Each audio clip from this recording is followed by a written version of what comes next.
Victoria was kind of a breath of fresh air. I mean, I knew to expect that it was going to be a really beautiful place. It's a coastal town. It's got the mountains around it. That's really stunning. But the downtown core was, really sizable. It felt like a place you could kind of, get lost in a good way.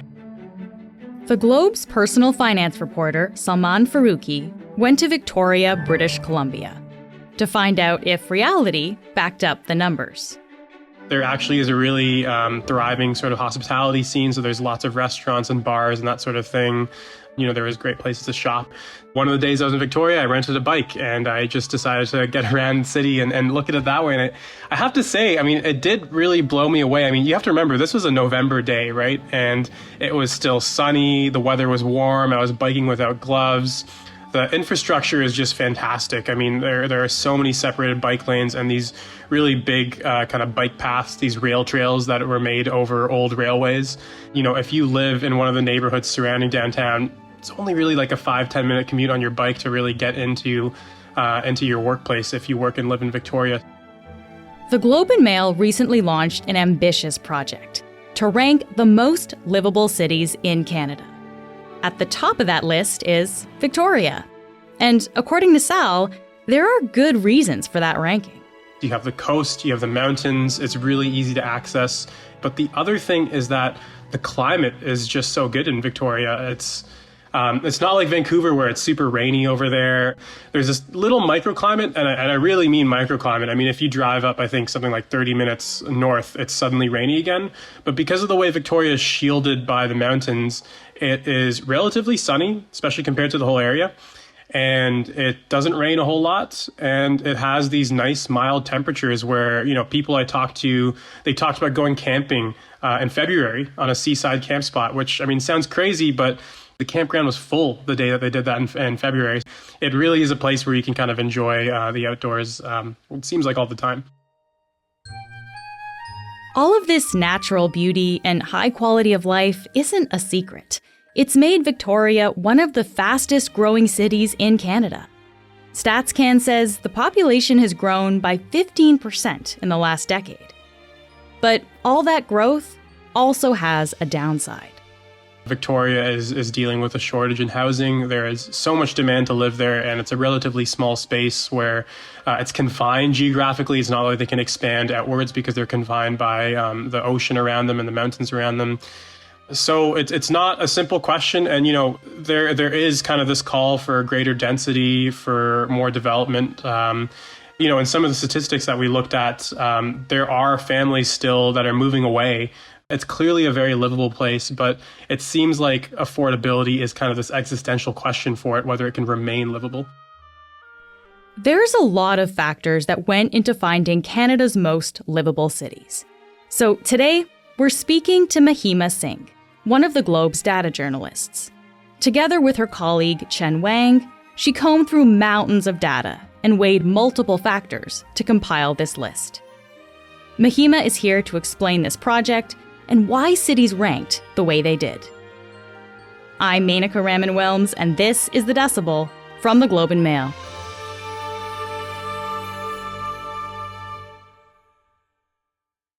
Mahima, it's so great to finally have you on the podcast. Yeah, thank you. I'm excited to be here.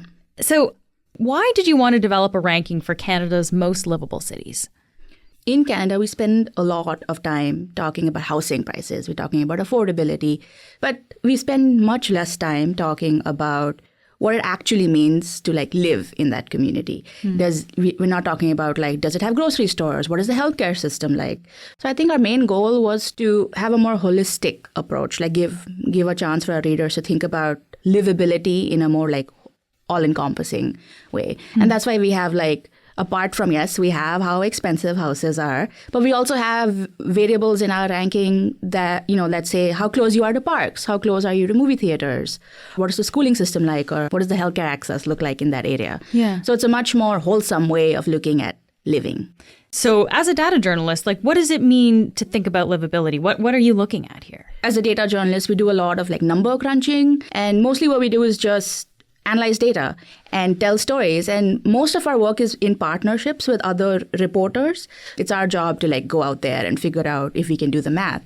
So for this project, like I said, we mentioned we wanted to do a holistic sort of like, is there a way to quantify what it means to make something livable? Can we like take numbers in? And obviously it's so subjective, right? Because like what you think means livable doesn't mean the same thing to someone else. Right. But we were trying to find that middle ground. Like, is there a way we can give people a benchmark to figure out where to live? Yeah.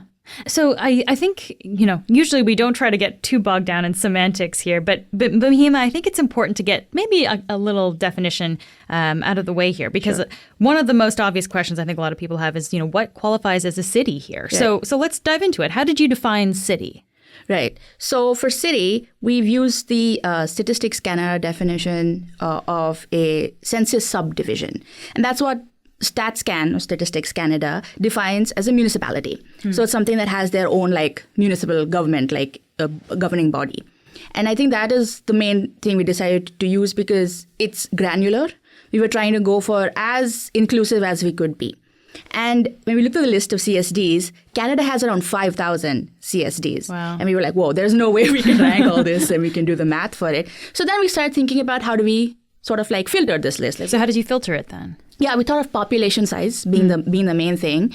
Right now, we have like a 10,000 population cutoff. And that's sort of like the StatsCan base as well, because they use it for some of their own analysis and things like that. But also the reason why we chose 10,000 and not say 100,000 or something like that is because we also wanted to include smaller cities in the ranking. And then going back to our motivation for this project was to have people sort of like expand their thinking of where to live. Because instead of just thinking of going to the big cities because they'll have all the amenities, we're also trying to like introduce the idea that Canada's such a big country. There's so many cities here that you can think of to make your home. So we wanted to include that as well. And the final reason why we chose the 10,000 population is like if we meant anything smaller to include more cities, it would sort of like affect the data quality. Because if the city is too small, then we have a lot of data gaps, like the census, or we might not be able to like collect that data. So to be complete, to make sure we had like clean data, whole data, 10,000 was a good benchmark for us. Okay, yeah, so that makes sense. And this raises the next question, though, of like the factors that you include in this calculation. So this all goes into what you defined as a livable city, right? So how do you define what factors make a city livable? I think we sat down as a team and we all sort of like just wrote down what we think is the best city for us individually. And what was so great is that we were such a varied team. So say, for example, me, I'm in my 30s, I live in a roommate situation. So what I thought was important for me was so different from someone else on the team, like one of my managers who has children or someone who's just starting a family. But then when we tallied all of it up, some stuff did surface that were common. And that's where we started from. And then, of course, we did research. We did a lot of like research papers. And we looked at other projects that also exist out there to make sure we're kind of getting like a wholesome view of like what does go into it. Yeah. So you said when you tallied all this stuff up, there were some common factors that were important. So what were those? And I guess that would be where you started this ranking Exactly. from. So housing, of course, everybody, it makes sense why people talk so much about it. But so that was like a no-brainer there. But then, of course, things like how close are we to a grocery store, healthcare, education, especially for like people wanted to know if daycares are available. And if there were someone who they had like an elderly person in their family, then it would be like retirement homes or senior care and stuff like that. How many variables did you take into account then? There were many, and then we had to sit and like cull it down because we did use third-party data. So based on what they had, we were able to like come up with 43 variables that we divided into 10 categories. Okay. And to also make more sense and like of the whole thing, we added 2 layers of weighting. Like for example, proximity to a grocery store gets weighed higher than proximity to a park because, grocery store feels more important. But then when we put them into categories, then the categories also get weighed differently. And that's where the sub-rankings come in because like a sub-ranking for someone who is a newcomer versus a retiree, they would change how important the specific categories are for them.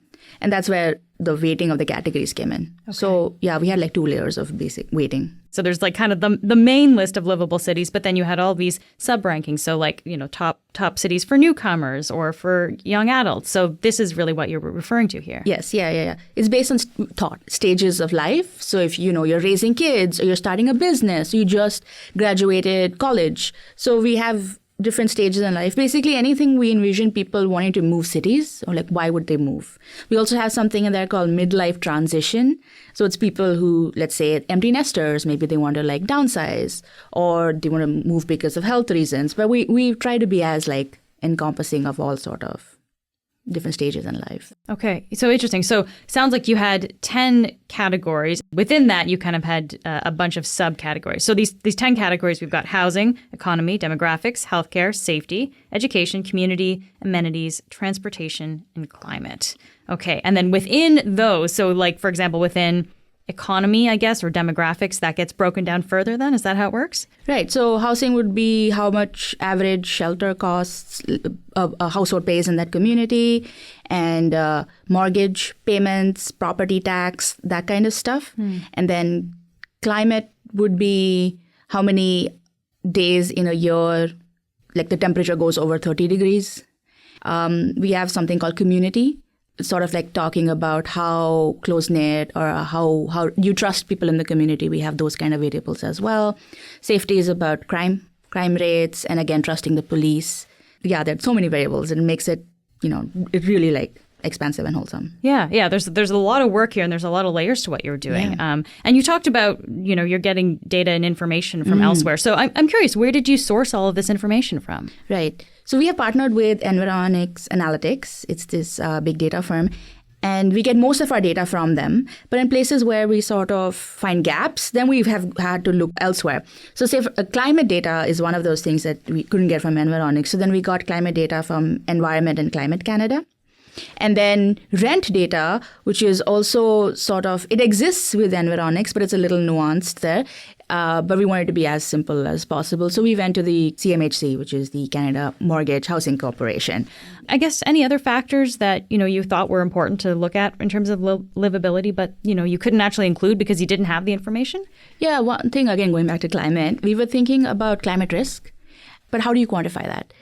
And also Canada is so varied, like the coastal regions will have different type of disasters versus, say, BC that has wildfires. We're talking about, hurricanes and storms and things like that. So we did do a lot of investigation into that. We had a lot of talk with Climate Canada about this. But in the end, it was sort of a little complicated, something we hope to better in our next run of the project. So after all of these calculations, we know that Victoria was the city that came out on top of the list. So Mahima, when you look at all of the factors that we just discussed here, what really drove Victoria into the top spot? So Victoria does really well on mostly all categories. Victoria ranks 1 in the whole country when it comes to amenities. And then it ranks 5 in transportation, 3 in climate, 6 in education. So it's really, really high up there. But a lot of readers also sort of mention how unaffordable it is. The housing is really expensive. The economy is not so great. Right. And that makes sense because I'm seeing that on the data here. It does rank lower than average. But again, on housing. Yes, on housing and also on the economy. So because it ranked so high on all the other ones, it pulled up the ranking. And that's why it's number 1. We'll be back in a moment.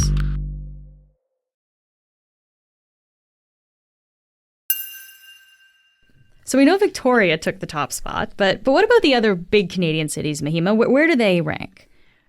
Yeah, so Toronto did make the top 100. It was at 64. And Winnipeg is number 3. Right. Which is also a big shock. We get a lot of readers saying, oh, wow, that is very surprising. But then we also get readers coming in and saying, how did Montreal not make the list? Or how did Halifax not make the top 100? And do we know, why would that be? It's...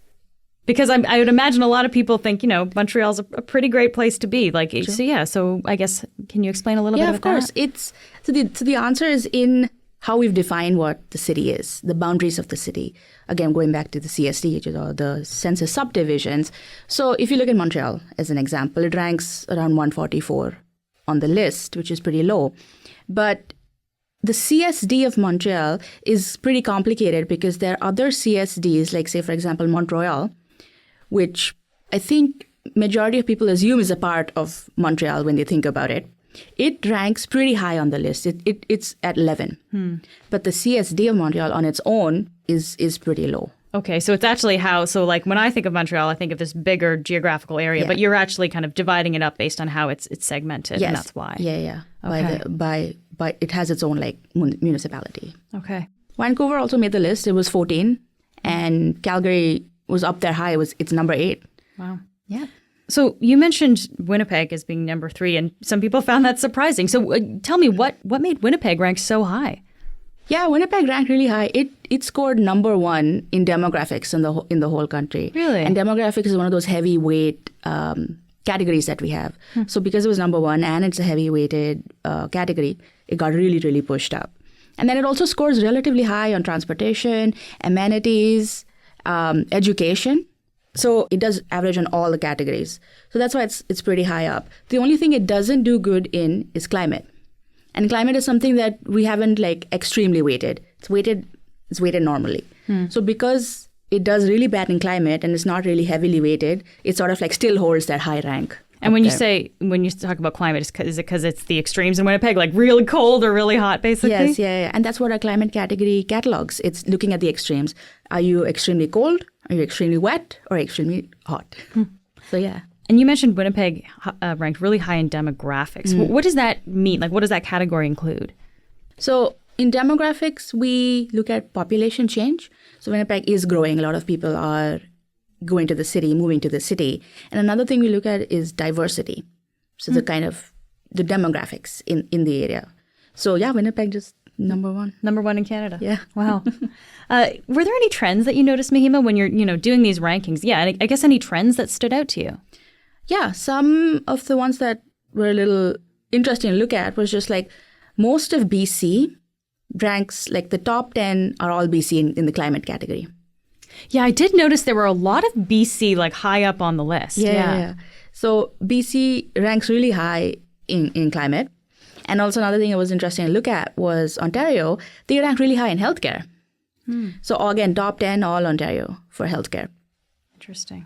And one of the trends that I thought was very interesting personally was that now immigrants are sort of looking elsewhere to move. They're looking at mid-sized cities. They're looking at places in the prairies or, And what was interesting is when we did the newcomer ranking, that sort of like showed the same trend.